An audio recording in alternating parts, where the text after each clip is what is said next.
It's only after we've lost everything that we're free to do anything. Welcome to the Alnham Island. My name's Ken Clarke, and joining me today we have Adam Wood. Hello. Graham Robson. Hello. And Sean Corrigan. Hello.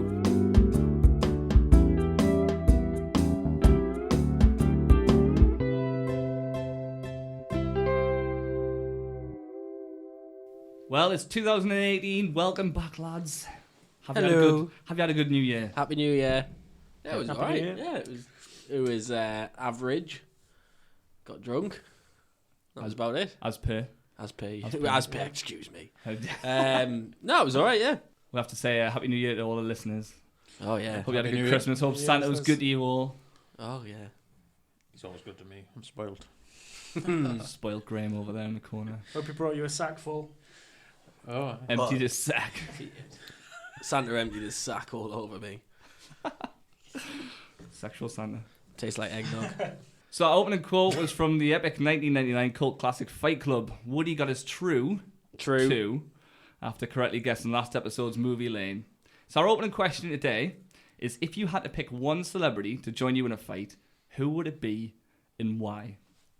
Woody, I'm going to come to you first. You can be I'm first. coming to you first. I want Simple answer for me. Sam Allardyce. Big Sam. Really simple. the bouncer, Sam Allardyce. No. It's nothing to do with being a bouncer. Why do people employ Sam? Because you never go down.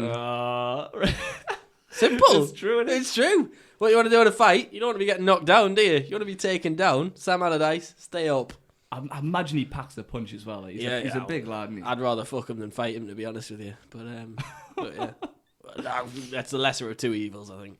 The clue you gave me makes all the sense now. I bet now it does. Now Yeah. I hear, Yeah. Big Sam. Well done. Simple answer. Won't go down with Big Sam. Perfect. Brilliant. Sean, what have you got for? Right, I had a choice of two. I've gone with one. My first option was Gary Neville, but I haven't gone for Neville. But Why Gary Neville? I thought Gary Neville because, Because he'd bore the opponents to death. I just thought after the fight we could have we could both kiss the Man United badge, Yeah. have a scream, and then he could break down the fight afterwards and give me some punditry about where I went wrong, or talk to me about my tactics and yeah. Just a quick However- thing on Gary Neville, actually, whilst we're Go talking on. about him. And I've been meaning to say this on the pod since day one, right? Has anyone noticed that he's got a bum in the middle of his forehead? He has got a big crease. He's got Yeah. he's got in between his head. He's got a big like crease. a crease. Yeah, I thought And that it was just his general him because he looks like a fucking arse anyway. No, don't get us wrong. I absolutely love him. he's got as a big pundit. pronounced crease down the middle of his nose. Whenever you see anything with Gary Neville in, right, Yeah. he is like, he's so passionate about football, and he lives and breathes it, and you can see that, and he doesn't give a fuck what anyone has to say about him, and he must have taken so much stick over the years, like loads of footballers will have, but I'd have 10 Gary Nevilles on Saka Saturday if I could, right? But he has, like, if you look at a picture of Gary Neville, he has like a little arse crack in the top of his head, in between his eyebrows. I think that's just from. And now that frowning. I've pointed it out to you, you'll never be able to unsee it. Won't be able to unsee it. So if you combine him and Kevin Keegan, you'd have a bum head and a bum chin, yeah. Bum face. Yeah. South Park did an episode about a family of bum faces. Just so you I know. thought you were going to say South Park did an episode about Kevin Keegan. They should do, Should. But who did you go for in the end, Sean? I went for, in the end, I thought of somebody hateable, so they could take all the attention off me. Okay. Yeah, so I thought, Smart. who's someone that will just distract all I thought the... you got that right with Gary Neville, to be fair. Ooh. Do you hate Gary Neville? I just fucking can't stand him. Oh, I love him. No. Yeah. Originally, him and Carragher I quite liked watching on sports, but now it's No, they're just irritating there's the fuck something out about of the us. Neville brothers for me. They're so pure. Like, they're just... Yeah, I love Gary. See, I can take or leave Jamie Carragher. I'm not too fussed about Carragher. They're of a similar ilk in the sense that they're both very honest and they're very brutal. But Passionate. Gary Neville and Phil Neville for me, I fucking love it. Top What lads. we would take the piss out of Phil Neville for when people were telling him In the class of 92. in class of '92 when he's like the guy was They saying were to him, talking. you need to nail down a position, And Phil Neville looked so angry, and he just looks at the camera and goes, "That is the biggest load of rubbish I have ever heard in my life." And it's just polite Phil Neville. It's just he's just like he's being so direct. Calm down, Phil. Calm down. Settle, cool your jets, Neville. You bloody I feel like rascal. I should just stick with Gary now because I think you've got a guy in the My fight. other one, I disagree with you. it was Piers Morgan in the end. Okay. By the way. Right, yeah. I just thought he's pretty well hated, isn't he? He's got one of those faces that you just want to.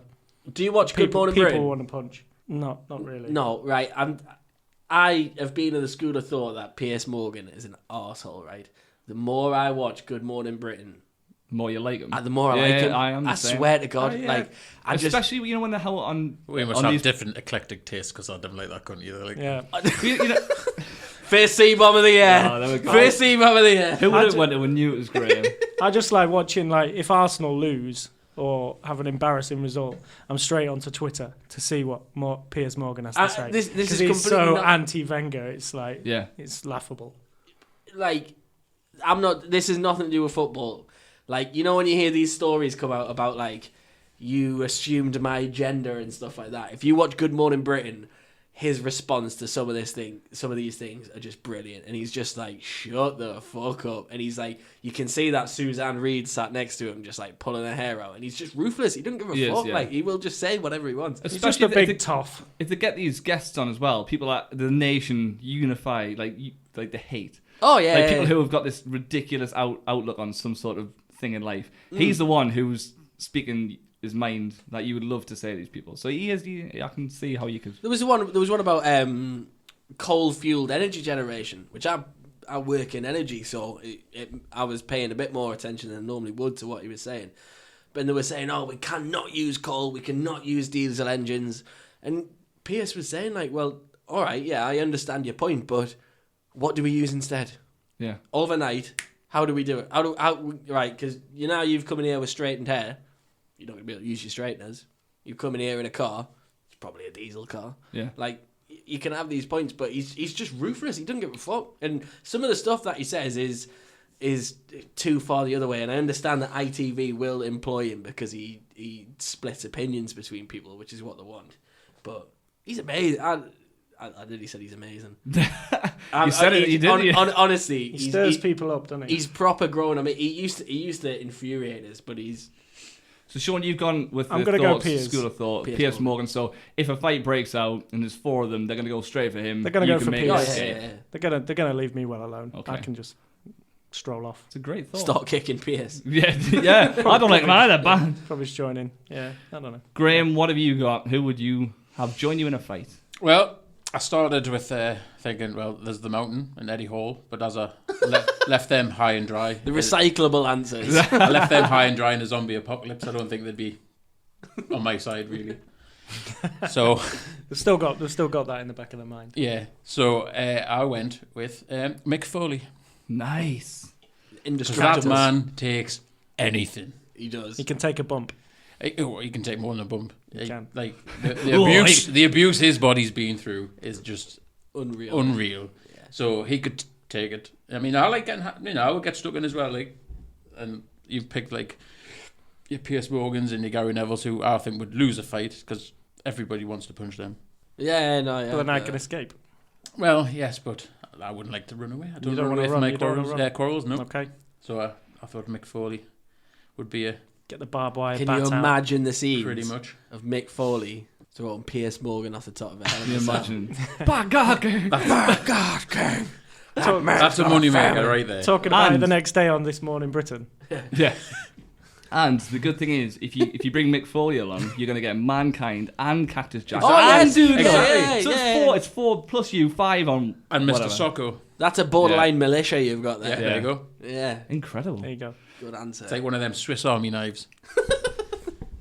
So I've gone for similar school of thought that I want to be there when this fight. So imagine it's in, somewhere in America. It's a pool bar. Yeah. We're having a couple of beers. Me and Jean-Claude Van Damme. All right, I take you, Jean-Claude Jean-Claude Van Damme. What if you're in a Greasy Spoon in Bognor Regis? Wait, it's still gonna happen. All right, okay. He's still. Is he- We're partners in life right now, me and Jean-Claude Van Damme. All right, okay. And what I'm saying is, anytime anything kicks off, we know for a fact that this guy's going to take out multiple enemies as long as I told him staged to go down when he kicks them. Oh, yeah. But this guy's got martial arts. He's got panache. He's got style.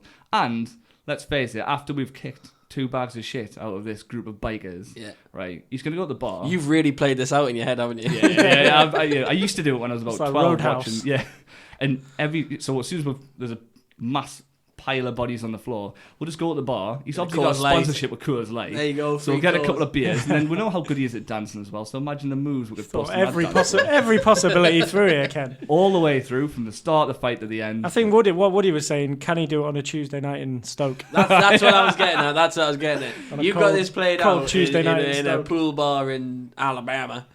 But could he do it? Starts doing all these martial arts. Clacton-on-Sea. Yeah, Clacton-on-Sea, and Big Steve just knocks him out. Bang! And then I'm next, of course. Britain first come in. Fucking tell them to Brexit off. Excellent. So, as always, we love to hear from you all. So, if you've got a great answer to our opening question, get in touch at contact@alnhamislandpodcast.co.uk, or leave us a message or post at our Facebook page at Alnham Island Podcast, or Twitter, which is at Alnham Island. So all episodes of the Alnham Island Podcast are available on iTunes. Make sure you leave a review and subscribe. It's also on most podcast apps, our official website, which is www.alnhamislandpodcast.co.uk, and we're now on Spotify. Woo! Spotify. Hey, I've just come up with hang on, how have I not thought of this before? Right, we've missed the trick here. This is, on my son's life, this has just come into my head now. So we're on Spotify, which is a streaming website. Yeah. An island in the stream. Right, okay. That is what we are. Coming from afar. We are as well, yeah. We are. We're an island in the stream. I think you should sing that as the theme. I was thinking of the lyrics there. Now for, me to another place. We rely on each other. I can't get that scene out of Gavin and Stacey in my head when they're in the church and Doris is playing the drums and Uncle Brent's singing it. It's classic. I know you don't like Gavin and Stacey. Well, no, I've just never really tried it. Oh, get balls deep in it. It's hilarious. Get balls deep in Gavin and Stacey. Yeah. So in our first episode of 2018, we'll be chatting about the leaders of the Premier League, Manchester City, and converse about the big red goal-scoring machine, Kane. We'll take a glance at the Alnham Island Fantasy League, Woody's in the director's chair for our new and improved movie lane. We'll look ahead to some of the highly anticipated movie and game releases of 2018, and we hear from you, the listeners, in our correspondence.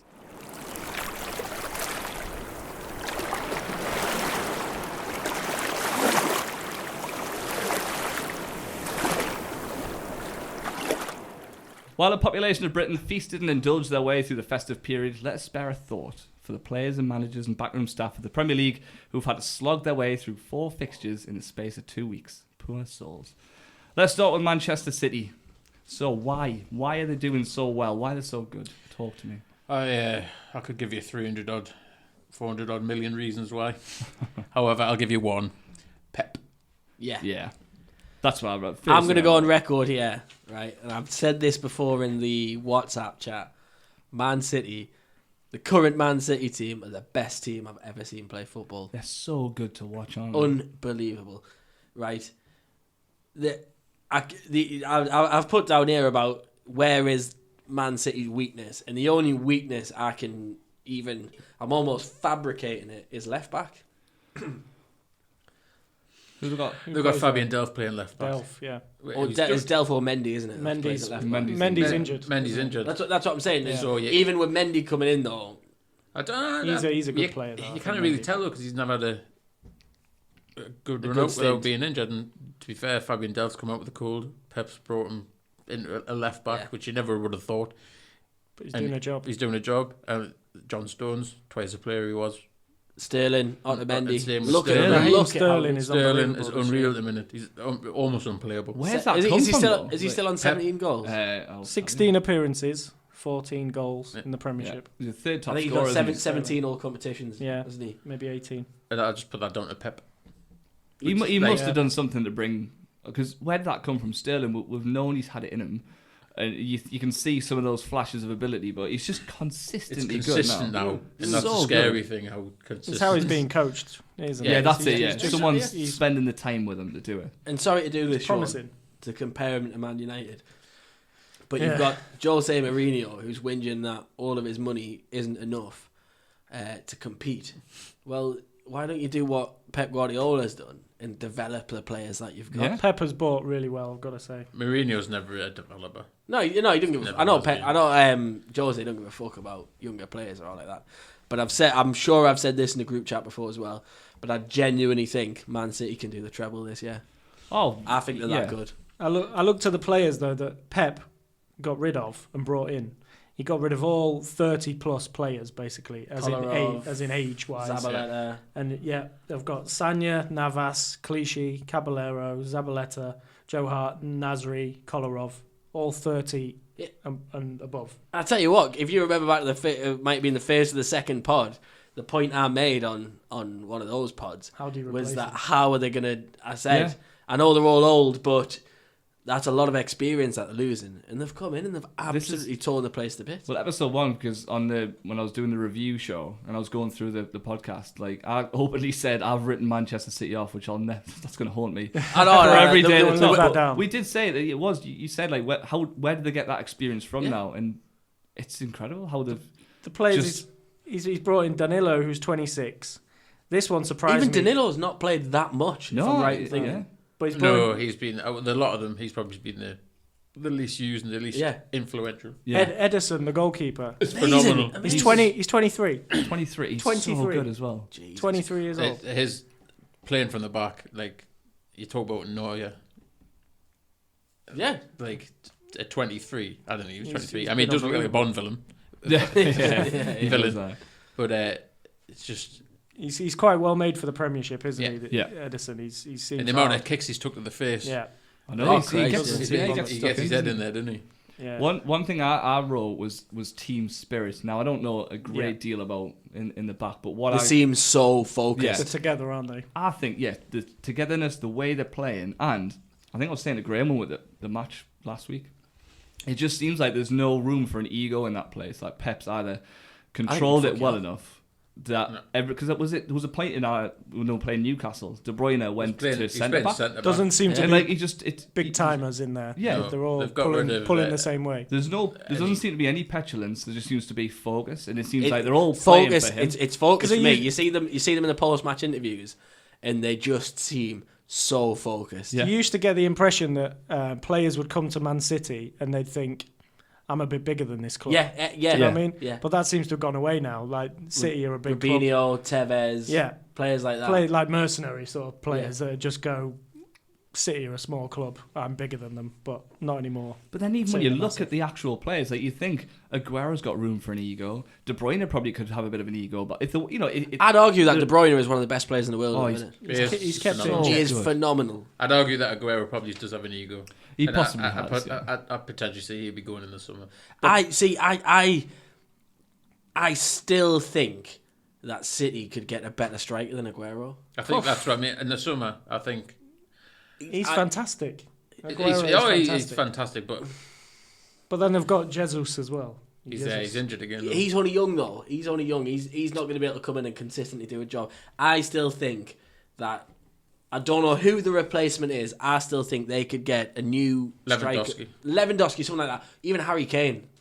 I don't think big centre forward. I'm not saying he is the right fit for that team. I think you'd be happy. Someone like that because I think Harry Kane at the minute. If you look at Harry Kane from last season to now, right?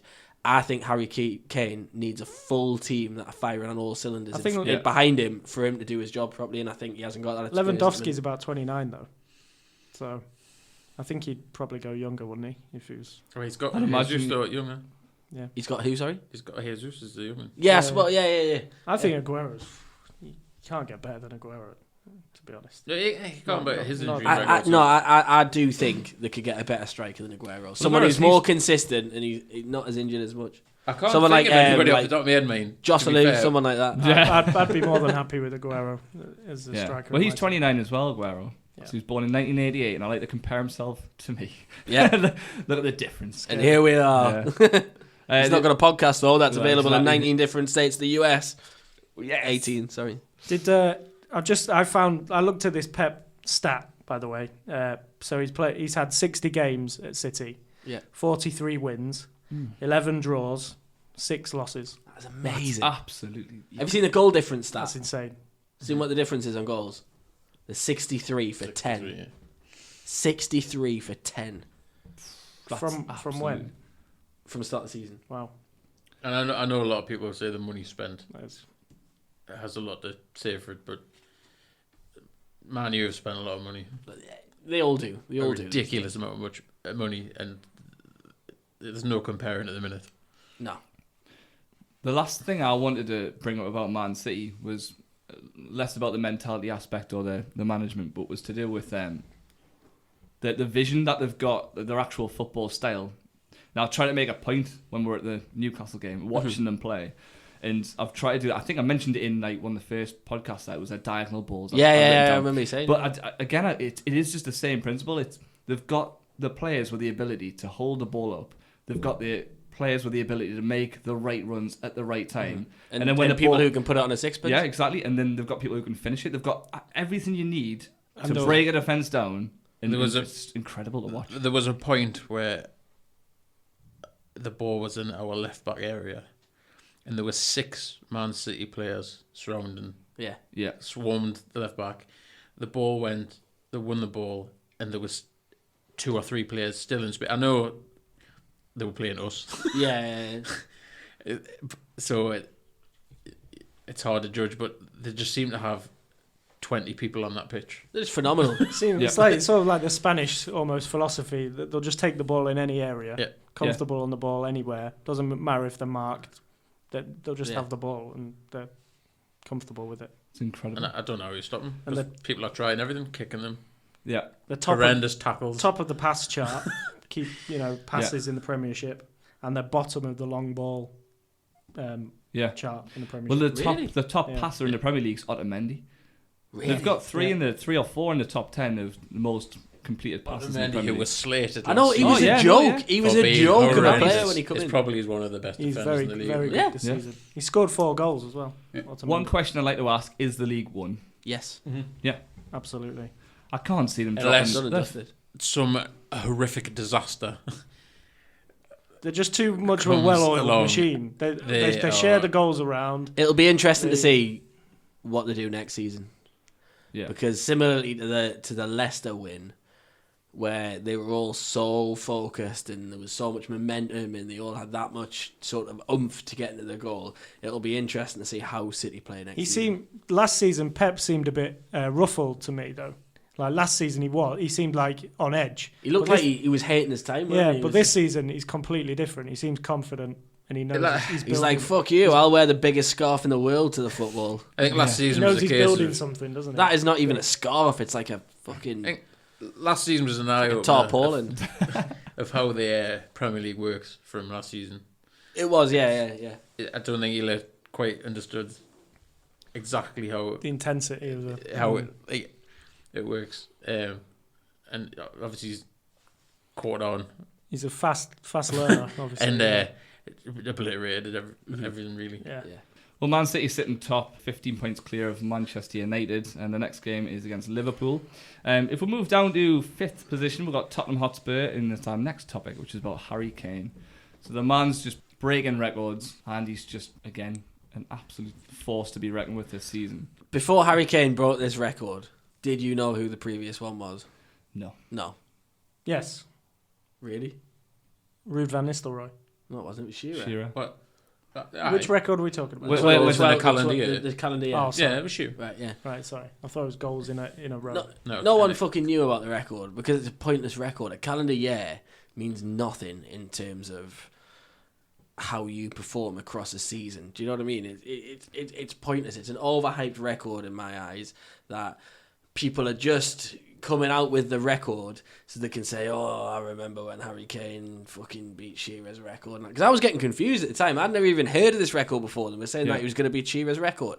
As a proud Northeasterner, I hold that record of Shearer's dear to my heart. And I was thinking, Jesus Christ, what the fuck am I going to gob off about in the pub now apart from Shearer and his record? I think you're right. It's one of these things where people are looking for anything to compare him to someone great to give him that leverage or so to speak, or to make him more of a legend of his own time. But he is performing again. He's top scorer again. midway through the season. It's weird because it seems like he had like a lean spell this season, but he's still got massive numbers. Like he's got August. Yeah, like It's called August. But then in your fantasy team, he seems to, when you pick him, he'll have a Harry Kane he'll have a week off. My 11. He'll have a week off with the goals, but then he's still. Then in the next 3 games he'll score hat trick after hat trick after hat trick. Yeah, I'm hand on heart. I think he's moving on soon. I did think that. Oh, we're getting to the next point. That was my next question was going to be: is he going to stay in the Premier League? No. Because when we're talking about records, you mentioned about the big record, which we can, like you said, you hold dear to your heart. We all do as Newcastle fans. Alan Shearer's got the top goals in the Premier League of his career. And I'll be completely honest with you with that. Maybe it's 2 seasons ago. I remember openly saying, sort of to people, if we were in the pub or watching footy at home or whatever, I was saying he's got no chance of hitting Shearer's record. Yeah. I think now he possibly does, but he's not going to do it at Tottenham. No. Do you know what I mean? Sorry. No, I don't know. Apparently, they're going to change the wage structure at Spurs. If they do, when they bring in the only way he'll stay if they do, because I think it was Kieran Dyer a few weeks ago was talking about when Kyle Walker went to Man City, and he was earning what he was earning at Newcastle at Spurs. That's ridiculous. Like 10-year ago or whatever it was. It's got to tempt a man if you know you're that good and you know you're a hot commodity. Yeah. That people will pay you a significant. But is he that kind of player? Do you think? I tell you where I can see him going, and the only, and I'm open to challenge on this. I'm not saying I'm dead right with it. The only team I can see Harry Kane playing at after Spurs is Real Madrid. That's what. Yeah. I can see him playing that Benzema role, and I think, with the way that the Tottenham club set up is now, when they talk about the wage structure, and I know it might change once they move into the new stadium and that, but I think Tottenham have hit the ceiling for where they are now. They've had all the momentum in the style, and unless they showed everyone that a bit of momentum and a bit of heart will win you the Premier League if you've got a certain level of quality, I think Spurs have hit the ceiling. They missed that chance when Leicester won the league. Exactly. Yeah. If Spurs were ever going to win the league, it was going to be that year. Yeah. And I said one of my predictions was saying that I thought they were going to possibly win the Premier League this season. I said at the start of the season. And it was purely because they'd never had that point where they lost the title. They just never quite got there, which made me, and we said it makes them hungrier to get it. Oh, yeah. But then again, if you say Kane does leave, and it's a big possibility that he'll go somewhere like Real Madrid. Yeah. One, he'll not be breaking Shearer's record, which is great. Yeah. But two, it's what did Tottenham do if they lose Harry Kane? Yeah, who replaces what I mean, nobody replaces Harry Kane. Spurs need to match his ambitions. Yeah, I'd say so. He's an ambitious player. Yeah. He wants to win trophies. He will happily strikes me as Spurs if they become competitive with the teams around them. Yeah. He seems loyal. That's exactly what I was going to say. He seems loyal, but it comes across to me that he wants to stay with Tottenham. Yeah. But I think, as you've just said as well, Graham, I think Tottenham aren't matching. They're not what Harry Kane can achieve, what he any wants to team achieve. in Man U, Man City, Chelsea would bang him $200,000 a week. Of course it would, without hesitation. And to Real Madrid apparently would offer $130 $130 million and Gareth Bale for Harry Kane. If Levy doesn't take that, then he's a fucking idiot. I'm sorry. So the Spurs like that would get the new stadium, need to readjust their wage structure, or sell, and somebody else needs to come in and take them to the next level. Yeah. I'd do a Lukaku swap with Kane. Yeah, he's not having a great time. And to be honest, if I saw him going to another English club, I'd see him going Man United. Yeah, I think that's probably the only place I'd see him going if it was. I'd love that. Because it's not affiliated with London. Because obviously I know he's a London. You could see boy. Man City swooping in though. I can't see him playing at Man City. To be honest, that kind of answers our question. Unless Big Fat Mike gets it up the way, and we get some nice Saudis in. Yeah, bring me the tune. Can you imagine? Our first marquee signing. Harry Kane comes to Newcastle. Shearer, they give him the number 9, and he breaks Shearer's records. Transfer record with a goal at the fucking Gallagher. Newcastle's transfer record, man. It's still fucking 16 million or something. Right, we're calling it here. You heard it here first. Kane to Newcastle. I'd take it. I would. I'd take 100%. It in a heartbeat. I can't. We'll be getting slated now saying, look, these delusional fuckers. No. Slipped into delusion. It's all hypothetical. But City, in my eyes, right, is a team like PSG where it's all financially based. I get it in my head that players go to Man City because they want money, right? Yeah. And I don't have Kane in my head as that kind of person. I don't find him as a financially driven person. I think he wants to win stuff. But I find that Man United have got a lot more substance in fibre as a club than Man City do. Yeah, so if I did see Harry Kane go anywhere else within the Premier League, I'd want him to go to Man United personally. Secondly to the Toon, obviously. But I can't see him. I can't see him going to Man City. Like I said earlier, I think City have kind of getting over that kind of stigma of being just a money club. I think they've. I don't think that's the club though. I think that's Pep. I agree. Pep's changed the culture. It's not the club culture that's changing. It's Pep is just brought in these players. Because let's not be silly about this. Pep's paid out some ridiculous money for those players that he's got in his squad. Yep. But I think Man City for me is still, they've come out of nowhere, and they're like PSG in my eyes. There's like clubs like that where I just think bit plastic. Plastic. Yeah, that's exactly it. How many fucking people did you see walking around in fucking Man City tops once they bought Robinho? Yeah, I don't think I'd ever met a Man City fan in my life before that. Yeah, and everyone's now walking around like Liam Gallagher. Yeah, fuck off. So if Kane, has he got a cagoule? You got a cagoule. Same thing. It zips up all the way at the top, mate. Double it. It was just the same at Chelsea though. And it'll be the same in Newcastle if that takeover happened. I'll take it still. To be honest, I've sat there through the shite, so I don't give a fuck what anyone says. Keep your substance. Keep 27 years of hate. My fundamental opinions will change if the Saudi royal family buy Newcastle United. Bring in fucking Messi on £900 million a week. How fickle. I don't give a fuck. I've been fucking loyal. Do you know, when I went to watch Scunthorpe, right, someone, I can't remember who it was, said to me, "Oh, you're just a Glory fan, you." I said, "I'll go and watch Scunthorpe on a weekend, or I'll go and watch Newcastle United." What the fuck is glorious about either of those teams? Glory am I seeking? Yeah, please tell me what glory I'm seeking. I remember crying in front of the TV. It's like those self-harmers, isn't it? It is, yeah. Not condone, self-harmer, no. Praise, no. Please reach out to your family if you think of something. Yeah. The final point we'd like to talk about in the Premier League is Burnley. Burnley. Big up Burnley. Burnley. Talk me about Burnley. Sean Dyche. 7th in the Premiership. They're like the new Stoke, I think. They're like what Stoke were a couple of seasons ago. Hard to beat. Before they tried to become Stoke Alona. Yeah, I think so. Yeah. Miserably. Just good at grinding results. They're a hard-working, honest team. Really. Honest, yeah, very honest. I think a month ago when we came up with this agenda topic, it was about Burnley's successes. Yeah. Because I think at the time they were 4th or 5th. They were 4th, and now, they're 7th now. The last 5 results have lost twice and drawn 3 times. So it's could be on the maybe slide. Starting to slide. There might be, but I think overlooking everything, I think you look at the way that they've gone. Have they gone down twice from the Premier League with Sean Dyche, or once? Once, and then they've come back up. They went down. He brought them back up again. Yeah. He stabilised them. He's pushed them on. It's just pleasant to see a bit of loyalty, I think, in a Premier League. It's rare to see it these days. Yeah. It's rare, apart from Wenger. Is he not the second longest serving manager? I believe Dyche is. Is there not one in League One? No, I just mean the Premier League. Oh, in the Premier League. Oh, yeah, without a shadow of a doubt, yeah. But I mean, you look at their goal difference. They're 19 for 19. Yeah. For me, that just screams consistency. Yeah. You score one, we'll score one, which I think reflects their season. I mean, you look at the teams that they've beaten. They've beaten Stoke, Watford, Bournemouth, Swansea, Southampton, Everton, Chelsea.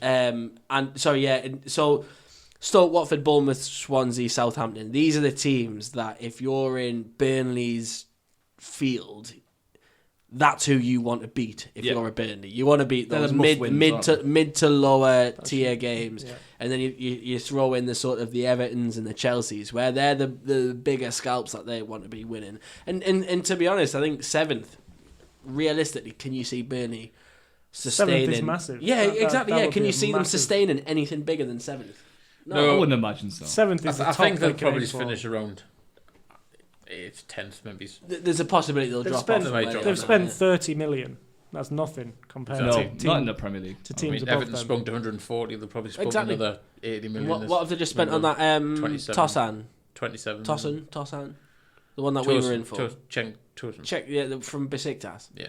There's another 20 odd million they've 27, put on him, yeah. isn't it? Yeah. Fair bit. And then you look at Chris Wood is their highest goal scorer. How many goals has he got? 4. You've been researching, you tart. 4. 4 goals. 4 Yeah. goals with their highest score, which says to me that they're not a one team man or I anything. think they spent like that. about 13 mil on him. Yeah, he's from Leeds, wasn't he? Yeah. Yeah, he came from Leeds. I think it's about 15, actually. Yeah.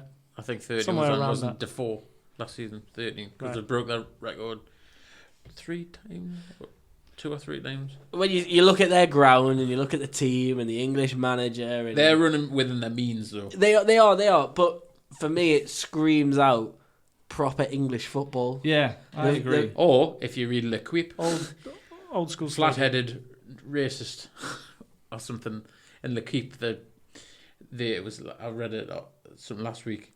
And You were reading L'Equipe? No, I was reading an article comment about Right, okay, yeah. L'Equipe. Reading a French who had speaker. said they were Jesus Christ, yeah. they're talking about Burnley as the what was it the flat-nosed 70% of the population in Burnley voted for Brexit, racist All right, northern okay, English yeah. town. I Is can't- how they kind of described them. I can't get being. this out of my head now. You just sat like outside of a cafe, Just, smoking, yeah. smoking a Smoking. cigarette, reading L'Equipe, eating a bagel or Eating a pan au croissant. chocolat. Don't judge a book by its cover. Yeah. No, I like it. He takes a swing from his Guinness. Wow.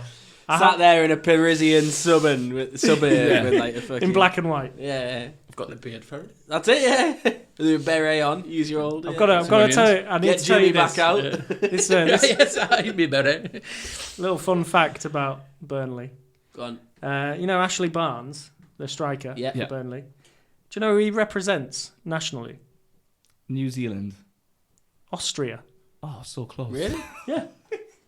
That was Ah. He's Don't know what I thought he's from Somerset. He's English. I was just scrolling through, looking through, and I was like, Ashley Barnes, Austria. I was like, Chris Wood what's that about? is represent New Zealand. Oh, see, that's Yeah. what I was going for. Is that what you were going for there? And I was thinking you were going to say Australia. I was like, oh, close, but it was Yeah, Austria. Ashley- But Barnes, Austria. the thing is, like, you look at Matt Ritchie Yeah. when he got his first cap for Yeah. Scotland. He'd never been to Scotland in his No. life. You hear him speaking in interviews. It's a broad. He's about as Cockney. English as a red double-decker bus. Have you heard Hector Bellerin? Yes, I was going to bring that up. Have you heard Hector Bellerin? No? So you'd imagine he's got that sort of, lovely soft Spanish accent. Yeah.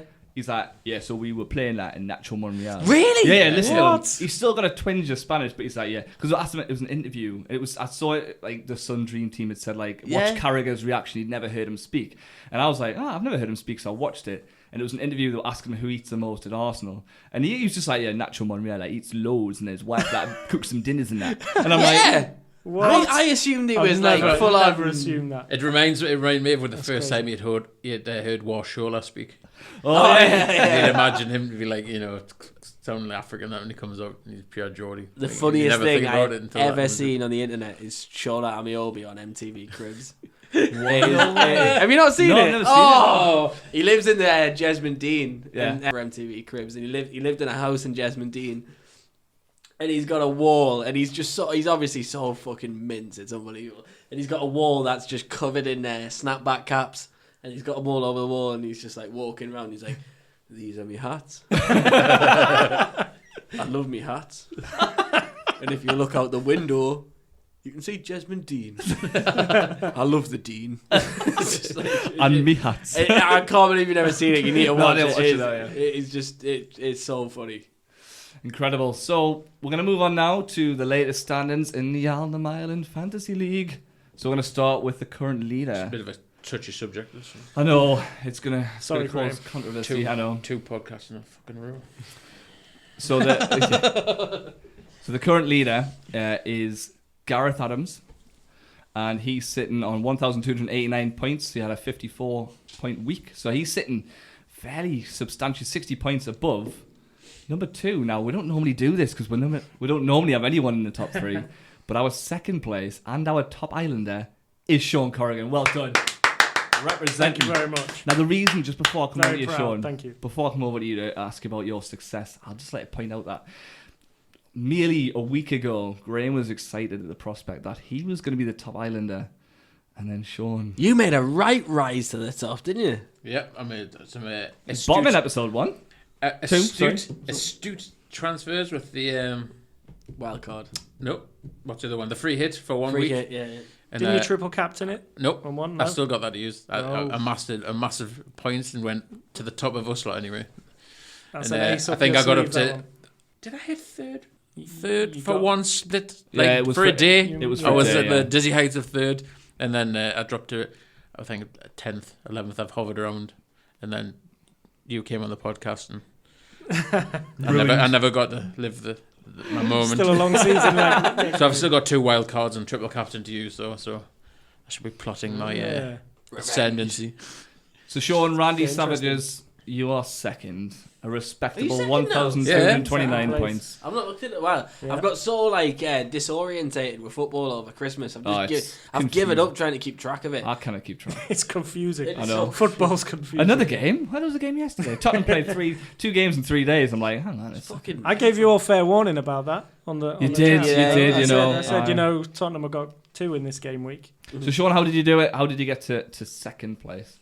Just basically devoting far too much of my spare time to calculating all this nonsense. Yeah. Really, when I should be doing other things, it's basically been my sole priority for a while.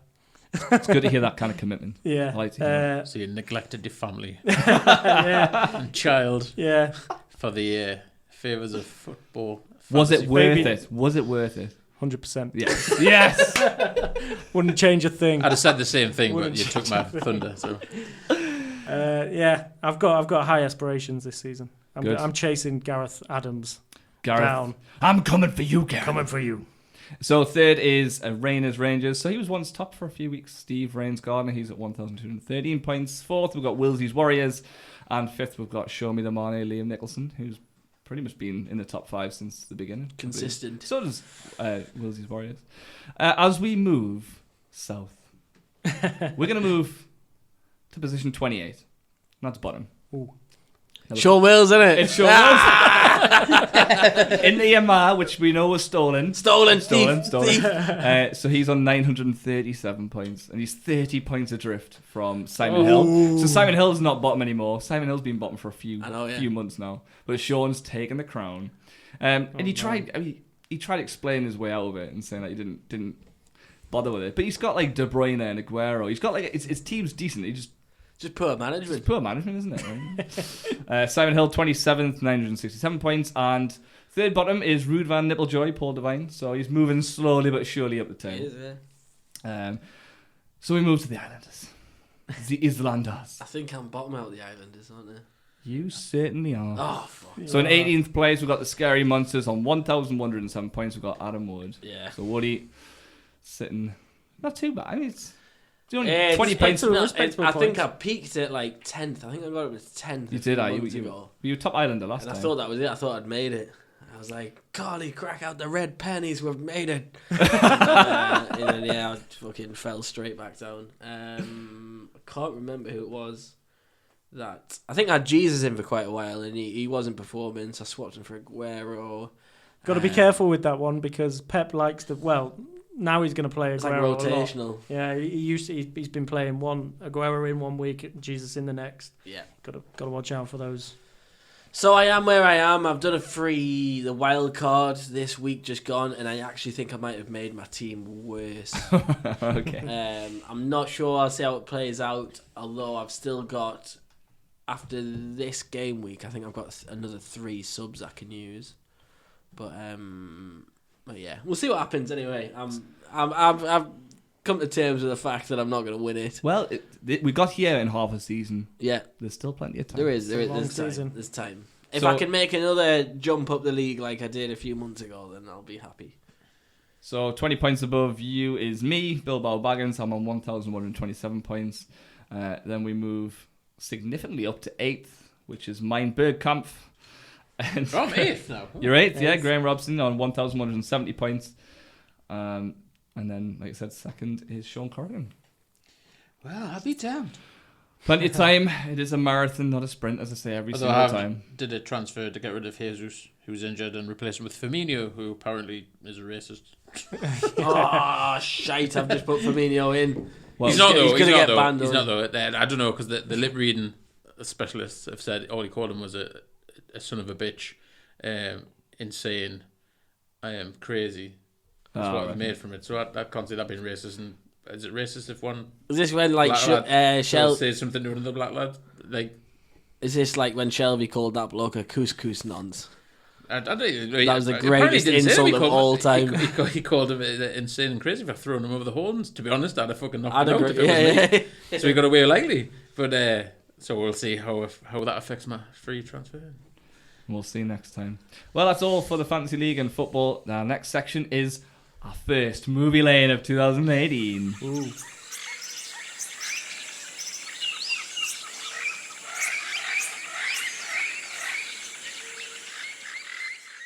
2017's movie lane ended in a controversial draw. A hotly contested 5 rounds resulted in Woody with 2 points, myself with 2 points, and Graham with 1. 2018 sees a new era of movie lane, and the rules are getting a reshuffle. Same principle, one person reads up to 5 clues. Each person gets 1 guess per clue. Points are awarded to the islander who guesses a movie correctly. Here's where it differs. The amount of points awarded now depends on which clue you guess the movie. So 5 points for clue 1, 4 for 2, and so on. To keep things fresh, there'll be a bumper edition of Movie Lane when the Oscars are on. For our first Movie Lane of 2018, Woody is in the director's chair. Yeah, boy. Over to you. Right, so I said a bit earlier I'm a bit nervous about this because here's a question. What happens if no one gets it? I guess it just rolls over to the next Rolls time over. and you'll get the points. I get how many points?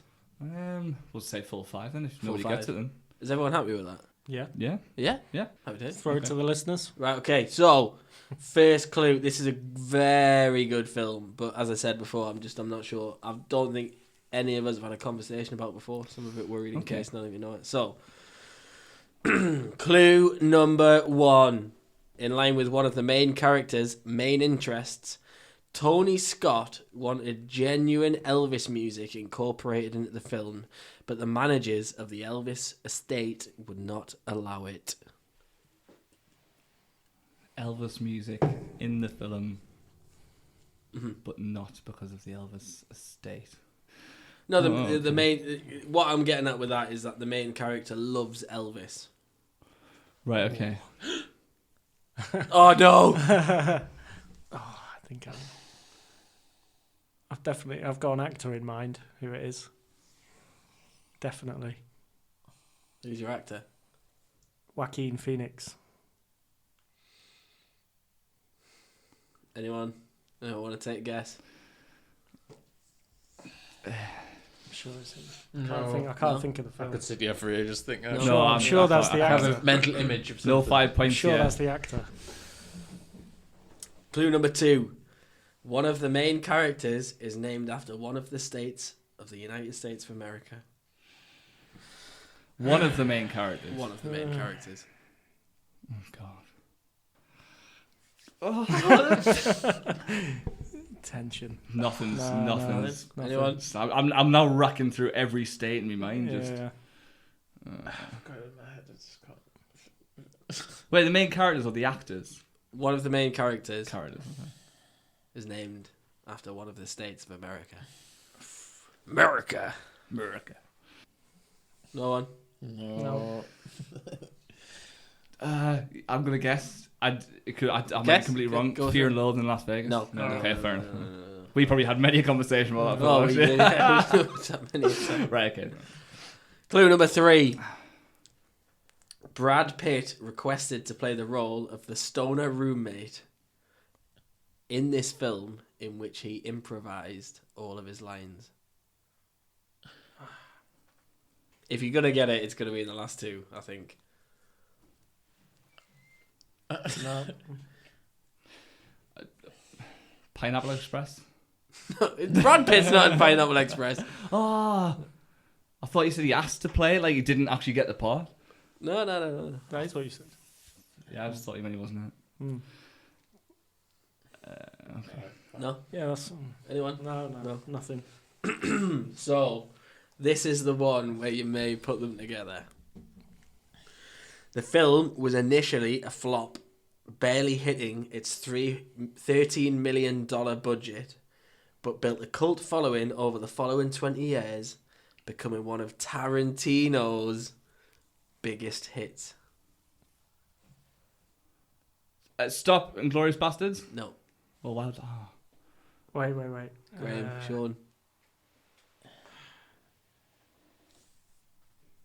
I've got to feel mind fucking blank. I'll feel bad. I think I've got no. I'll feel bad with this because if no one gets it, I haven't. If you know the film, then you'll get it. But I feel like I might have made too much of an obscure film choice. I don't think it is because I'm sure someone It's here. a Tarantino film. Tarantino film. If you don't get it on the last clue, you'll not. Oh, Is Brad Pitt in the film? Yeah. Oh, I think it's one or two now in my head. Okay. But No, the only one I can go for, I'm just hoping these don't say it. So it's my only last guess. Yeah. One of them I haven't seen. One of them I have seen. Right. Okay. I still can't think. No one. Last clue was to throw me, but Yeah. Does anyone want clue 5? Yeah, go for it. Everyone happy? So, the film has a star-studded cast, including Christopher Walken, James Gandolfini, Patricia Arquette, and Gary Oldman. Yes. Playing a scar-faced pimp with a Caribbean accent. I think I've got it. Stop. I've got it. Sean's got to go first. Yeah. True Romance. He's got it! He's got it! Well done, bro. He got it. Thank you. And then, by the way, that is written. No, I did not. I deliberately did not write the name of the film just in case anyone saw it. Yeah, no. Yeah. I've never seen that film. Have you never seen it? Yeah. I saw it. no, that's completely out of like. I didn't even know Tarantino. Oh yeah. It is a fucking great film. True Romance. I was going to say Jackie Brown. That was my only guess. That It was around this. I think it was. In fact, it was Tarantino's first film after Jackie Brown. I don't think I've seen it all the way through, but I was aware of the film. It is a great film. Absolutely brilliant. Yeah. Basically, there's a guy who works at a comic book store. He meets a prostitute. They fall in love, and I think do they find like a briefcase full of money? Is that what it is? Yeah. And it all spirals off from there. They like the mafia get involved and stuff like that. It's quite an old one, isn't it? It is in the 93, 94 maybe. Something like that. Great film. If you haven't watched it, watch it. I have to watch it. Brilliant. Yeah, really, really good film. well done, Sean. That's you in the hot seat for next time, and that's 1 point. But it was clue That 5. was a good shout. I was worried no one was going to get that. So. Yeah. I wanted to pick a film. And what I have to mention is actually, because there's a Facebook page that I've been seeing recently, and it's called This Thing of Ours. It's a Facebook page. So I messaged the guy and I said, look, and basically what he does is it's all gangster and action films that this guy, he posts clips from all these amazing films that you forget like how good some of these films are. He like posts films from like Goodfellas, Casino, A Bronx Tale, stuff like that. And basically it was National White Boy Day apparently a few weeks ago, and they posted a picture of Gary Oldman when he plays Drexel, which is this white Caribbean gangster with dreadlocks and stuff like that. So I messaged him and I said, look, we're in this podcast. I said we do this thing called Movie Lane. Explain what it was, and I said, do you mind if I reference you guys from that, because it's a brilliant Facebook page. If you haven't been on it, you should go on. I've told you guys to go on it before, actually. Yeah. I was going to go on to try and get some ideas for you. That's exactly what I did with this. Yeah, I thought I want to use one of this these guys. That's got me thinking now, what am I going to do next? What's that Facebook page It's called This Thing of Ours. This Thing of Ours. And it's purely like films like The Godfather. It's all like mafioso films and stuff Check like that. that So yeah, I said would use one of his clips that he puts on, and would give him a bit of a shout out. So, Excellent. So yeah. Well, that wraps it up then. Brilliant. Thank you, Woody, for that, and well done, Sean. Thank you. So the next Can I ask a question? Sorry. What made you get it? I think it was the Gary Oldman character. That was the bit that I thought if anyone's going to get it, because he's such a weird character in the film. That I don't, because I've seen the film a long time ago, and just that character stuck out in my mind. That I could picture that character in my mind. Yeah. So yeah, that's what, he's like sold it on me. A white rasta, and he's got a big scar across his face. Yeah. He's got some silver teeth, and he's got dreadlocks. But obviously, it was made like the early 90s, so he's dressed up, and he like speaks like a rasta and that, and he's just like an arsehole pimp. But it's just classic Gary Oldman. He can play anything, can't he? He can't. He's playing Churchill, isn't he? In the new. Yes, he is. Yeah. You will not recognise it's him in that. So. From spitting on Joey's face in Friends. Yeah. It's insane. Yeah. Tuna. So the next topic we're going to talk about is just what we're going to be watching in 2018. Okay. So we're just going to have a look at some of the releases coming out in 2018 and what we're edging our way towards. 3 words. The Incredibles 2. Yes. If you're not watching that, get the fuck off this podcast. Yeah, we don't like you. Yeah, it looks amazing, doesn't it? So it's how long has it been since the first one? I remember watching the first one before I joined up, so you're talking 10 years. 10 years. Yeah. It looks good. I saw the trailer the other day. It looks really, really good. The lasers coming out the baby's eyes. eyes. The baby's developing his powers, isn't he? And kind of uncontrollable. Yeah. What I loved about the first one was with like loads of animated films, but particularly with The Incredibles there was literally no boundaries. Yeah.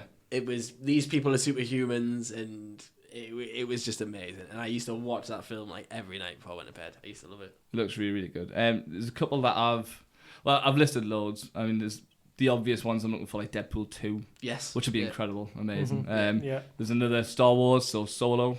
Story. Yeah, I saw that one. Yeah. I mean, I'm not asked about Star Wars, but it's probably worth a watch. And the other one I was really looking for, this is an obscure one, you probably won't have heard of it because I hadn't until I was watching, there was like a Sky Movies films in 2018. Mm-hmm. It's called 3 Billboards Outside of Ebbing, Missouri. I saw the advert for that this morning. Yeah. I didn't pick up what it was about. But... I thought they were describing the film because I was like, it's the longest title for a film I've ever heard. So 3 Billboards Outside of Ebbing, Missouri. It's essentially about, it looks like there's some sort of unsolved murder or in this town in Missouri, in Ebbing, Missouri, and a woman basically pastes a message about slating the sheriff and what's happened to my daughter or whatever it is, like on these 3 billboards going in. But it looked really interesting actually when I saw it, so I thought I'd go for a more of an obscure one. Looking forward to that coming out. There's 2. I've written a list down. I've got Annihilation, I've got Red Sparrow, Jurassic World, and Game Night. With but the 2 that because I did some trailer hunting during the week when I knew we were going to talk about this. There's one called Annihilation with Natalie Portman as like the main character, and it looks fucking amazing. It's like basically I think it's a sci-fi one. It looks pretty sci-fi. It's basically the government have told everyone there's like a chemical accident or something like that, and there's like it looks like when like oil goes on water and it goes like pink and green and like oil and like all that sort of stuff. It's like there's a big bubble of that, and inside anyone who's gone in has never come back out. And a husband goes into it as part of a military expedition, and then she goes in afterwards. And basically, from what I've seen from the trailer, it was like inside like evolution is like tenfold what it should be. Yeah, so like you walk in and everything's like pristine, but like you'll have like a rhino that's turned into like a fucking dinosaur, and that's what it's basically. It's like non-stop evolution, and it looked fucking amazing. That sounds crazy. The trailer looks so good for it. And there's like one of these like harmless comedies, like, and when I say harmless comedies, I mean like things like I Love You Man, and like Forgetting Sarah Marshall. Those type of American comedies where they all live in amazing houses and they all have really good jobs and they're all really pretty, but they're made out to be quite normal. It's almost as if like this is the standard of life when realistically nobody actually lives like that. But there's one called Game Night, which has got Jason Bateman and Rachel McAdams in it. And it's like they host a game night with their friends as part of a weekly thing. And it all goes tits up, and apparently like a lot of gangsters come in, and it's a comedy. It looks really funny. But gangsters come in and kidnap someone, and they think it's part of the game night, and they're like, you don't know what's real and what's not real, and it looks really funny. But that one looks good. And then Jurassic World. World looks really good. The next one looks really good. Yeah, I love the last one actually. The last one. Yeah, was it was good. Jeff Goldblum's returning this he is, one, so that's really good. I found one that I thought sounded decent. I had a look at a list that you sent, Ken, and this one stood out. Ready Player One. Yes. I've not seen this Pop one. cult classic references. It's based on a novel, isn't it? It is, yeah. But, that reads pretty well. So I think the whole premise behind that is that the world's overpopulated, and it's essentially a place where you can't really do anything anymore. So everybody goes into this. I think it's called. I can't remember what it's called. It's like the paradise, and it's like The VR Oasis. heads. The Oasis. That's it. Sorry. In the Oasis, it's like a VR headset, and you kind of go in and you live your life through there. All right. And the creator of the Oasis is saying he's left an Easter On egg. his deathbed, wasn't it? Yeah, Like, he's left an Easter egg somewhere in the world. Whoever finds it will inherit the whole thing, which is worth like billions or trillions, or whatever it is. It's all got Hunger Games kind of feel to it a little bit, possibly. And there's so many references, like DeLoreans in it. There's like loads of like it's Spielberg, isn't it? So there's loads of Spielberg references, like going back to the future in the flux capacitor, smashing up every passenger skip, and he's still attacking. Yeah, sorry, he just does that randomly, you know. To me, like a tick. Yeah, skipper. Graham, is there anything that stood out for you? You've pretty much touched anything that I would be interested in. If we touched you, we've touched you, Touched dinosaurs. If we touched you, Incredibles, and Annihilation. So yeah. Oh, did you pick that one up as well? Yeah, it looks good. Did you watch the trailer? Yeah, looks class, doesn't it? It's like it almost come across to me like Avatar meets. That was it. Yeah, it's Avatar-esque. Yeah. Also with obviously that the film Evolution, the comedy with. Yes. Yeah. And, it's like a more adult version of that. Yeah, it does, because it looks pretty epic, doesn't it? It doesn't look naff. It looks like a pretty epic film, and yeah, it looks good. And just before we move on to the next section, the only thing I want to mention is, in fact, there's two things I just want to quickly cover. There's quite a few superhero films come out in 2018. So we've got X-Men are doing 2 films. They've got the New Mutants. Yeah, I saw the trailer. Which is it's a different take, because it's almost like a horror film. It's a bit strange, but it's about like these young mutants. They're bringing out Dark Phoenix in November 2018. Haven't they got Ant-Man versus Wasp or something? Yeah, it's Ant-Man and Wasp. Yeah. Avengers Infinity War's coming out May the 4th, 2018. I'm Deadpool 2, I'm not a big fan of superhero films, but I like the Avenger ones. Well, I sort of moved away from Marvel, and DC seem to be. I love Avengers Wonder DC? Woman. No, it's Marvel. Right, okay. So Justice League, I love Justice League, and I love Batman versus Superman. I love Wonder Woman, and they're bringing Aquaman out. Aquaman, as well, with Jason Momoa, the coolest guy on the planet. I'd suck his dick. You damn right you would. Damn straight. And just the final thing I want to move on before. So not talking about 2018 movies, but I just want to bring this up because is anyone seen Dunkirk yet? No, I've not. No. So this possibly could be because I've just watched Band of Brothers, late to the party of Band of Brothers. Really? Yeah. And I've finished it and I absolutely loved it. And I'm like, this has changed my perception on any kind of war featurette film series. Yeah. I watched Dunkirk. I fell asleep after about 25 minutes. It was the most boring thing I've ever watched. I've not seen terrible. It didn't scream like out to everyone's me, raving over it, saying, "Oh, actually, it's amazing." But I was watching it, going, "This is shit." Like, I my might be dad- wrong. I'll have to watch the film. My fully, dad's got but- it for Christmas. Yeah. But it looked like a good front cover. If any of you watch it, please, or any of the listeners, if you've watched it and you can find a reason for me to watch it again properly, well, I should do. But to be honest, I just Kind of a dad film. I genuinely think Band of Brothers came out 15 years ago. It was 2000, wasn't it? 2001. Wouldn't be far off. Yeah. Because I remember watching it, and I used to be obsessed with like anything to do with the army when I was a kid. And I remember the first time they played Band of Brothers on TV.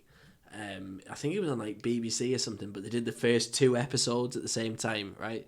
And because it was the bit where they were storming the beach and all the rest of it, and Omaha and Utah and all the rest of it, and what I did was I'd got some hot dogs to eat that night for tea, right? Where's this going? It sounds Where is this going? I fucked myself with a bratwurst. No, because Let like us in. I was watching it and I was like encapsulated by the way that Easy Company were going on, and Airborne 101, 101st, hoorah! Snuffling down No, hot it's not dogs. hoorah, it's Currahee. That's what they say. Currahee, yeah. Currahee. So what I did was we had like a candle in the house. So I got my hot dogs and this candle. Getting more and more obscure. And I got like a fork, and because these guys in Band of Brothers were going through so much hardship, I was cooking my hot dogs over a tea light because I wanted to feel at the time that I was like I was roughing it up. And I was like, I was almost cooking a hot dog like it was like a marshmallow or something, and I was like browning it off on either side, and But I remember being young watching Band The of Brothers. hardship you must have went through. In your front room. It was tough. You It was okay? Do tough. you want to take a quick break? You okay? Can you? I've got PTSD. Did you eat it out of one of those? What do they call them? The metal tin. Mess tin. The mess tins. Yeah. Nah, Funny thing is, you've done that though, haven't you? You've Oh, actually yeah. genuinely been in that I situation. have actually Not done to take that. the No, piss, no, you've- but you've yeah, actually yeah. gone and done that. So. Mm. But at the time, you. No, I was like, when I was younger, I was like obsessed with anything military, which is probably led towards where I ended up working. I just remember thinking, what's Ross Geller doing in the war? Yes, He was so good in it. he was. though. He was He such played. a prick, wasn't he? He played the bastard so well. Yeah. I like spaghetti. Yeah. Yeah. Represent me. That's where I'm getting it from. With a Ross Geller t-shirt on. Excellent. Yeah, Band of Brothers. Damian is- Lewis. He was Damian good. Lewis. Damian Very Lewis good is in it. So Tom Hardy's in it. Yeah. Is he? Simon Pegg's in it. Michael yeah. Fassbender. Fassbender's in Yeah. it. Literally, like Did not it's know it's that. it's a bit of a throwback because if you watch like what's the one? Oh, it's not Apocalypse Now. Is it not Apocalypse Now? What's the other Vietnam film? The big one with William Dafoe in it. How was Apocalypse Now? Was it Apocalypse Now? It With all- the Charlie Sheen one? The Charlie Sheen one, yeah. Platoon. Platoon. Hot shots. Like, Part deux. Yeah, Hot Shot. Oh, great film. That's a great film. It's almost as if like any big actors that are going to come up in the next generation, they always do a war film, and I think Platoon is what Band of Brothers became. Band of Brothers became what Platoon was. Sorry, Yeah. that didn't make sense. So you had like a next generation of really good actors all coming through, and even the guy who played who was the guy in Lock, Stock who says, "Get your fucking fingers out my soup." You Oh, yeah. you know Oh, who yeah, he is. Yeah, yeah. Dexter Fletcher. I've no idea what his name is. He's in loads of like British stuff, but he's in Band of Brothers as well. Like Yeah. there's so like it seems like epic war cinematography always encapsulates what the next generation is going to be of big actors. Like Some big words there, Woody. But because you know in Band of Brothers when the guy and he's shagging a German bird and Damian Lewis comes in and he's like, That's "You need-" Tom Hardy, isn't it? Yes, that's Yeah, Tom Hardy. yeah. That's tanking Yeah. that bird. Yeah, it's no, like in Dunkirk, Cillian Murphy's in it. oh, is he? From Peaky Blinders? Yeah. Good man. I've got a bit of a man crush on him. Scarecrow. Yeah. Scarecrow. Yeah. Brilliant. So our next topic is gaming.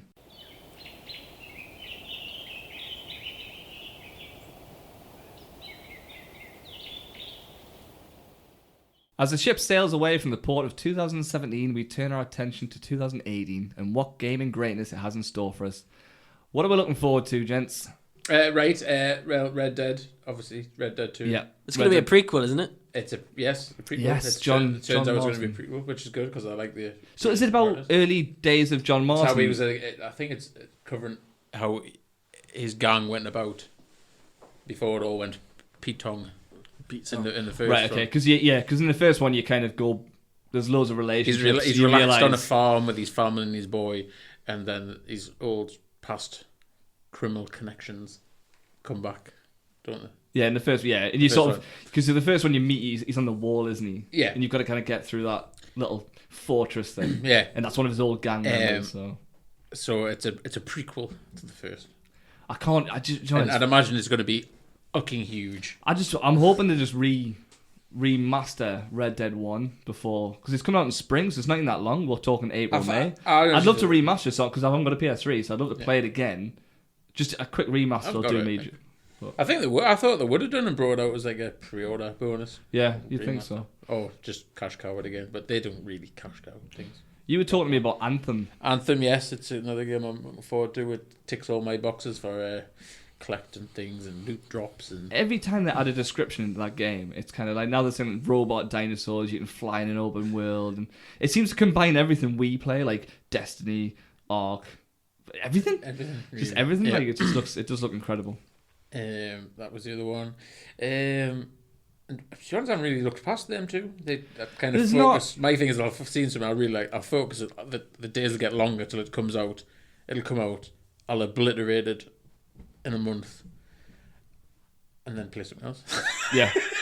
I think with a lot of these games, because when I went through the list and had a look at, I mean, then it's not all of them, but it's a significant amount of games coming out in 2018, and to be honest, there's a lot of the games we've talked about before, like Days Gone, Far Cry 5. I think we've talked about. I think we're a bit ahead of the game with this. I think because we obviously covered an E3 edition, didn't we? And a lot of it is announced then. But one of the particular ones I want to talk about is Crackdown 3. Yeah. And I played Crackdown 1 and 2, and it was just the most fun game I've ever played. It was, yeah. I remember in Crackdown 1, and I think it was on your 360. Yeah, it would have been the 360, yeah. And it was just so much fun just to leap and bound around this it was like Detroit, wasn't it?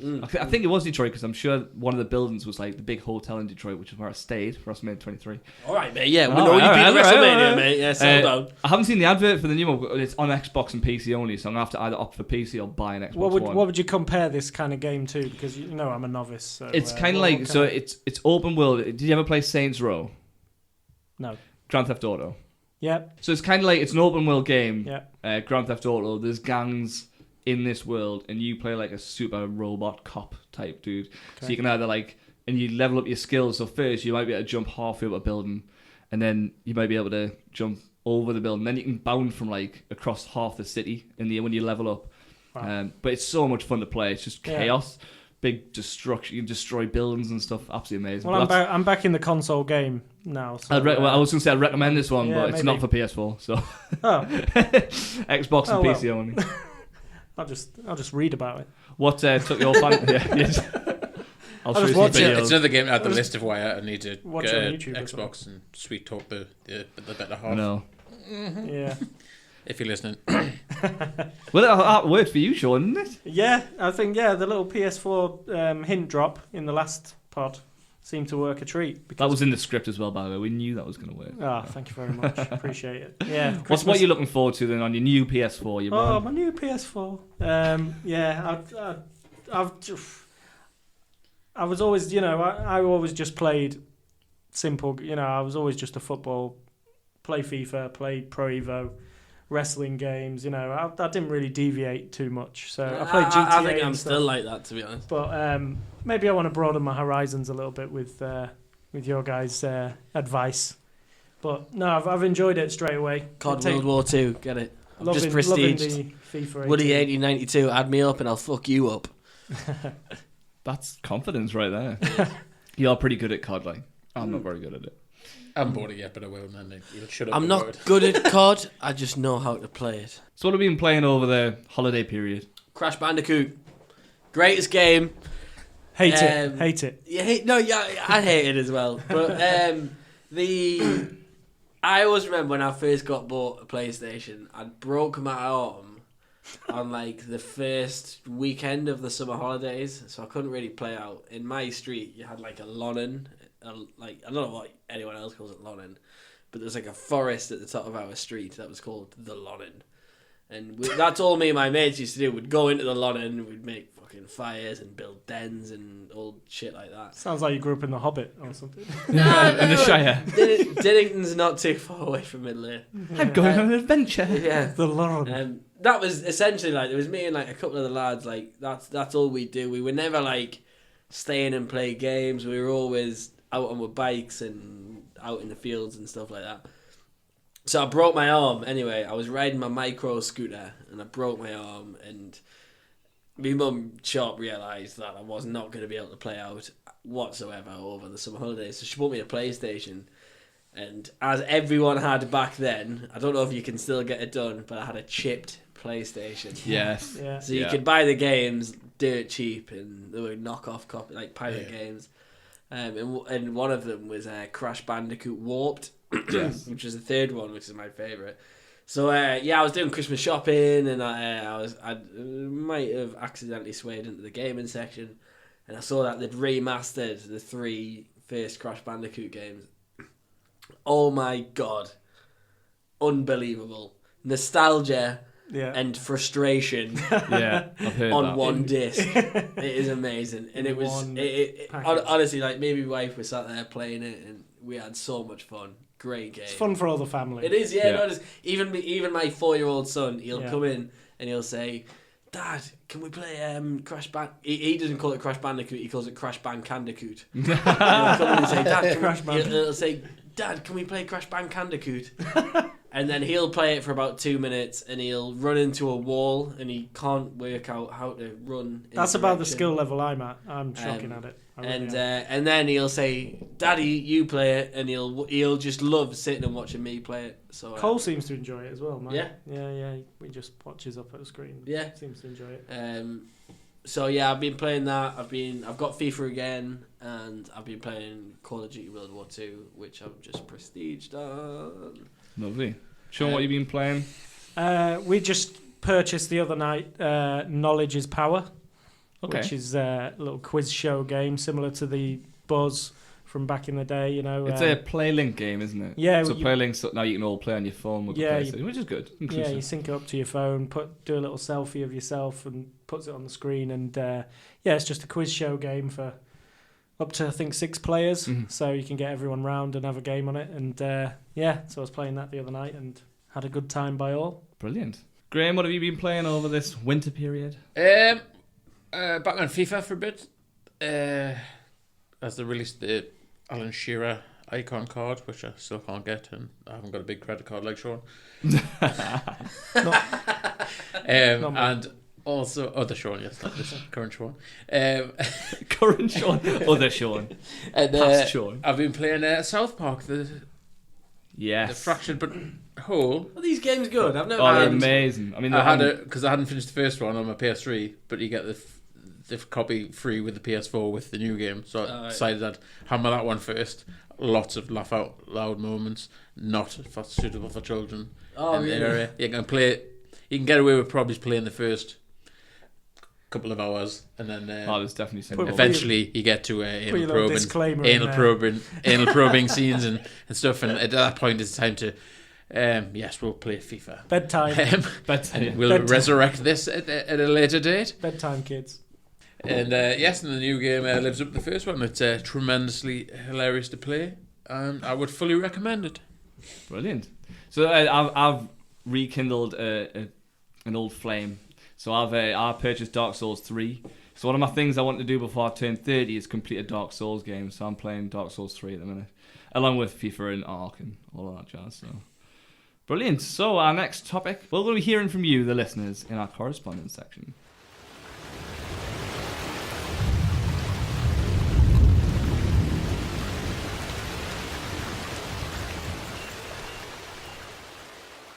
So we're going to move on to our correspondence section where we hear from you, the listeners.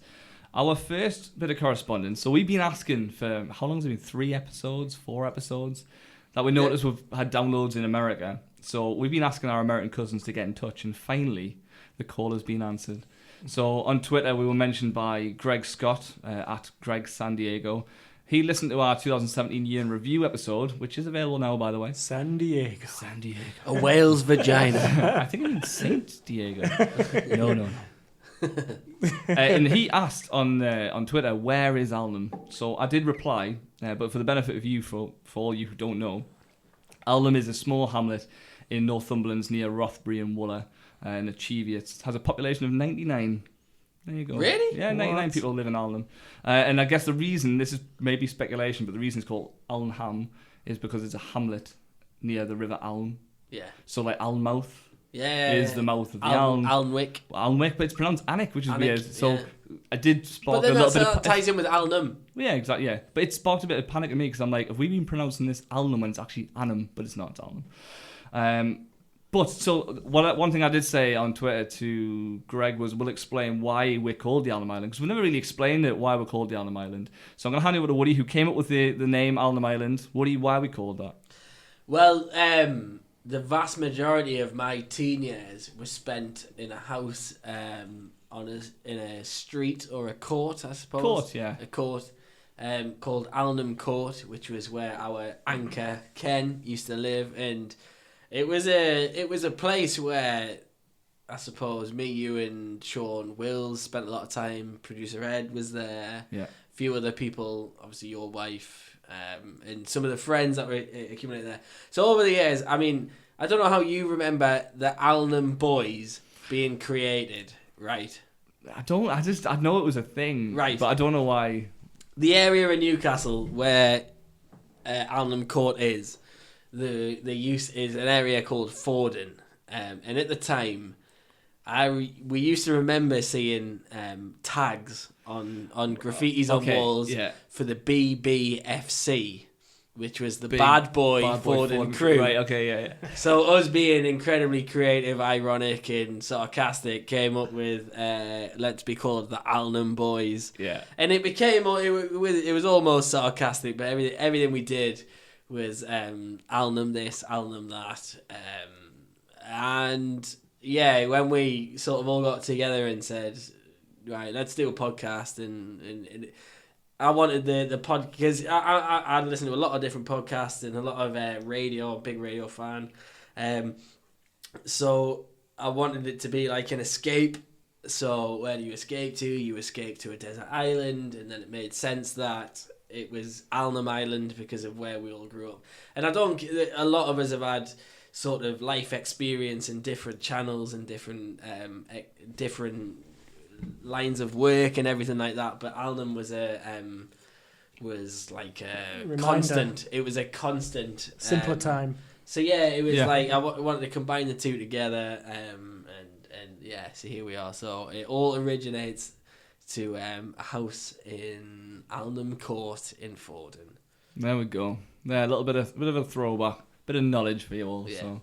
And I genuinely had some of the best years of my life. It was so good, weren't it? We even had like, this is slightly, we had a bit of a throwback because we found my old Macintosh, my old Mac, and we found something that me and Woody put together called the Podcast Dreamland. The Podcast Dreamland. Circa 2007. Yeah, so it was 10 years ago, 11 years ago, and that kind of showed you where it came from, didn't it? We were doing you that. can post that.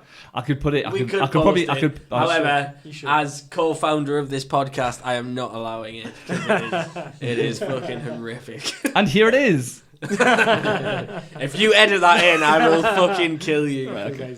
I'll not. It was just... It was the most carefree time, wasn't it? I became nocturnal. Yeah. Oh. And my mother used to fucking hate it because I'd sleep. I'd only get out of bed at like 4 or 5 o'clock when my mum was getting in from work. And then I'd wake up, I'd like ask for me tea, and then I'd disappear to your house. And then I'd just stay there all night. And I remember I'd walk home at like 6 a.m. and it just became normal for about 18 months that I was completely fucking nocturnal. Like my sleeping pattern was... I seem to remember this because I'm part of your family, and I used to come obviously for visits occasionally. Yeah. And I remember one time, I'm a little bit older than you, and we came over to yours, and I was like, "Oh, where's Adam?" And because I'd see your sister, and they'd be like, "He's in bed." So like every probably 2 or 3 visits, I didn't see you. You were in bed. Yeah. I think they were those years. And we'd be up to like 6 a.m, and the ones I remember was like American Dad, yes, Family Guy, Friday's coming, wrestling videos. We'd make shit like GarageBand. We made much music on GarageBand. Program, you could do anything. We've got about there's a library of about 40 tunes. Trying different like loops and drums. And it was just a great. As you said, it was like when we all look back now, every single person around this table has got long-term partners and kids, and I just look back to that time, and it was just great. I used to love it. Every day I'd wake up. If you hadn't pulled up outside my house in a car, I'd walk up to your house, and it would be like, right, what should we do today? We'll do this, we'll do that. I even remember just like we'd walk to the big Tesco's, and we'd just walk around Tesco for hours. Just there's no reason. I could put this period of your life. For me, anyway, as just a mental image of you wearing something in particular. What was it? Do you know what it was? The Newcastle United top that was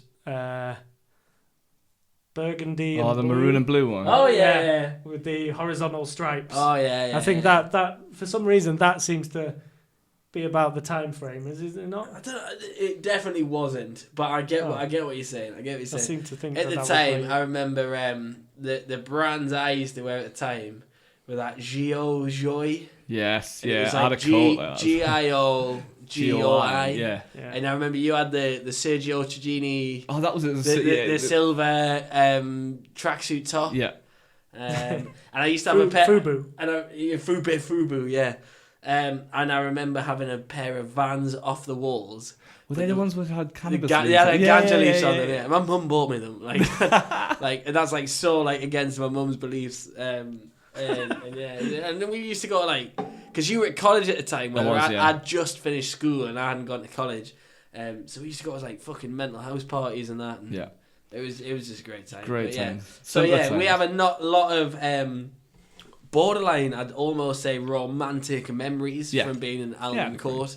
The word Alnham has a place in our heart, and it felt right that we incorporate it into the name of our new project, which is the Alnham Island podcast. There you go.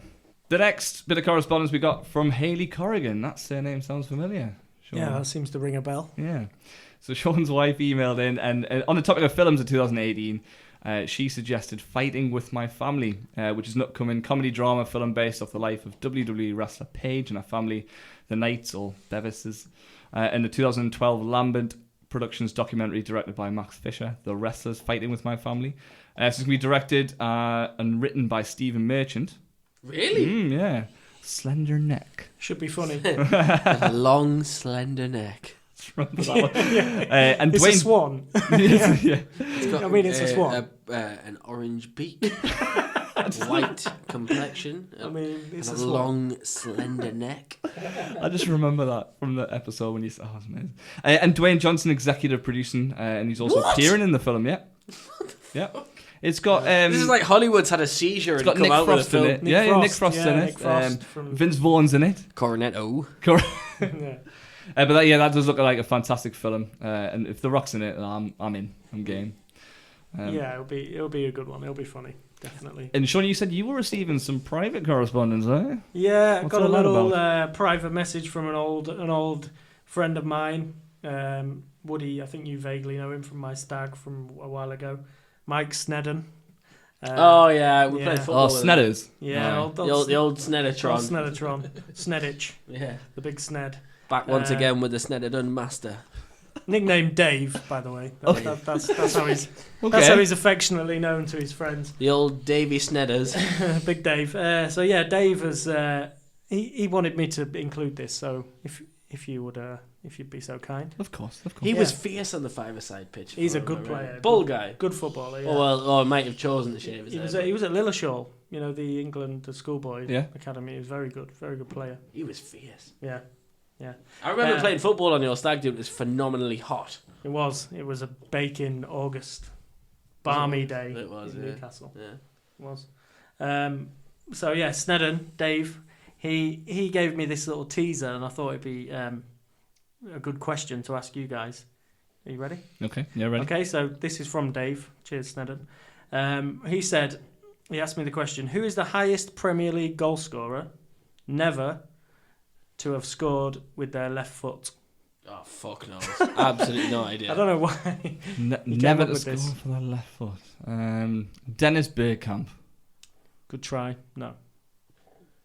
I'm sure I'm recalling that. I used left foot, wasn't he? And I'm remembering that goal against Newcastle. I'm sure he turned him and hit it with his left. He could play it with any foot, though, Bergkamp. Without using the left foot. I don't think you'll ever come up with this guy, to be honest. He's a bit obscure. Robbie Savage. Not Robbie Savage. No. Just shoot. Graham, you gonna have a guess?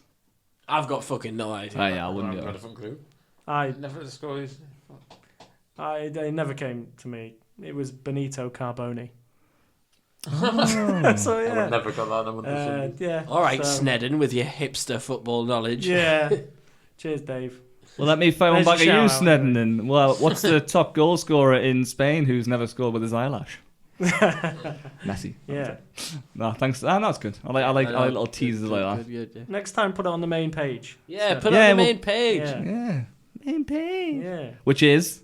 You deal with all that. Sorry, lads. At Alnham. Yeah, so our main page is at Alnham Island Podcast. So, thanks. Trying to get us to do work. I know. Sorry, guys. Sorry, I would even consider that thought. Well, thank you very much for that. Thank you, Snedders. Thank you, Sean. Thank you, Woody. Thank you, Graham. So that is the end of the show. Thank you all for listening, and especially if you're hearing this, because it means you've made it to the end.